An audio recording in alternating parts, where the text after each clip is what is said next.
সেজদায় পরে আল্লাহরে বলবেন, আল্লাহ,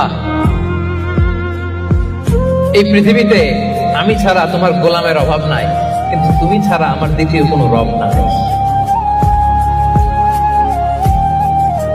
চোখের পানি ছেড়ে আল্লাহরে ডেকে বলেন, আল্লাহ, এই জমিনে আমি ছাড়া তোমার গোলামের কোনো অভাব নাই, কিন্তু তুমি ছাড়া দ্বিতীয় কোনো রব আমার নাই, তুমি ছাড়া দ্বিতীয় কোনো জায়গায় চাওয়ার সুযোগ আমার নাই। চোখের পানি ছেড়ে আল্লাহরে বলেন, আল্লাহ, কোরআনে তুমি শিখিয়েছো ফরিয়াদীদেরকে কেউ যদি চায় ওই ফরিয়াদীদেরকে বারণ করা যায় না, তুমি কেমন করে এই অভাগা ফরিয়াদীকে আজকে ফিরিয়ে দিবা? চোখের পানি ছেড়ে আল্লাহর কাছে চা, সব তিনি দিয়ে দিতে পারেন। চিল্লায় বলেন ঠিক কিনা?